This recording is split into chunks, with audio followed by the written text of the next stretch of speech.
Hi, I'm Michael Whitehouse. This is the Daily Michael video blog for Monday, October 5th, 2009. So, on the side or bottom or somewhere on this video, there's a link to an XKCD comic strip. You should read this before continuing with this video blog, or else nothing I say will make any sense.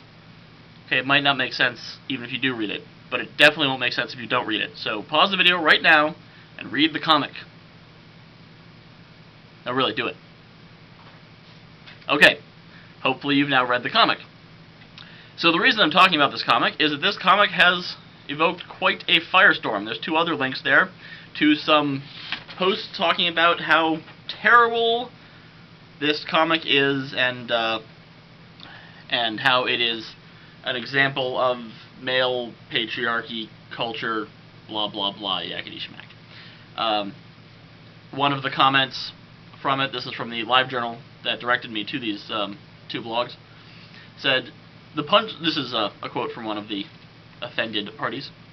"The punchline of the strip is, haha, the chick wanted it all along. She's aching for some sweet, sweet cock. If only men hadn't been so paralyzed by feminist talk about rape culture and personal respect, she'd get hit on by more men, which is exactly what she wants on the train." Now, indeed, there are certainly a lot of creepy guys. And there's a lot of creepy guys who are inappropriate to women in many circumstances, including in public, and at conventions, and at bus stops, and in school, and everywhere. There's creepy guys everywhere. But what's happened is, there's been this push that introversion is the norm, and extroversion is deviant. So, if you want to be by yourself and not talk to anyone, that should be a right. If you want to say hi to someone, you might be a creep. And what's said is, go ahead and try to say hi, but if there's any signals that tell you that she doesn't want to talk to you, you shouldn't talk to her. What do I mean by signals? I mean, like she's reading a book. Now, I read a book when I'm on a train, because it's better than staring out the window for 40 minutes. Doesn't mean I don't want to talk to anyone, just means I don't have anyone to talk to, because everyone else is reading a book, and that's supposed to be the signal that I'm not supposed to talk to them. Unfortunately, the creepy guys who this is intended for never get this message, and try to talk to them anyway. So the end result is that nice guys, which I like to think I can at least pass as, don't talk to women, and creepy guys still do. Now, another thing a lot of the commenters talked about is how women give all kinds of signs that they don't want to be talked to, such as not answering, or mumbling responses. Well, people who are attuned to social cues will pick that up. People who are attuned to social cues are already told, don't talk to strangers. Creeps don't get it, again. And one comment that I was given in the discussion was that I should call out men who harass women and feel entitled to their attention and time while these women are trying to go about their day. Well, I would do that, but I usually don't see these situations. However, who does see these situations is the women who are being talked to who don't want to be talked to. Perhaps they should say, "I'm sorry, I'm really not interested in a conversation right now, I'm reading my book." Now, the belief, and I've heard people say this, is that the man may become incensed and enraged and violent. And this, in fact, happens every day in the minds of feminists.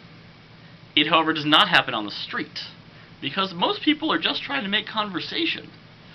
And if someone was deranged enough to become incensed and violent on a crowded train, I'm fairly confident that someone would jump in and pull the guy off, if for no other reason than someone wants to be a hero and wants to save the damsel in distress. Obviously not a very feminist outcome, but still an outcome that works well for pretty much everyone. But it just doesn't happen. Most people are not deranged, violent psychopaths. Most people are just kind of lonely and awkward. The other thing is that those who are deranged, violent psychopaths tend to go after victims. Now, what is a victim? A victim is someone who they believe will be a good victim. Someone who won't struggle too much, won't fight too much, isn't too dangerous.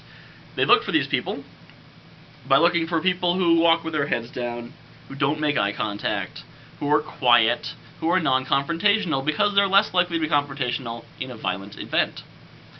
So by turning and saying, listen, I'm not interested in talking to you right now, please go away, a woman demonstrates that she's not a victim, and in fact is a strong person who he really doesn't want to mess with, and he'll just wait for the next one to come along.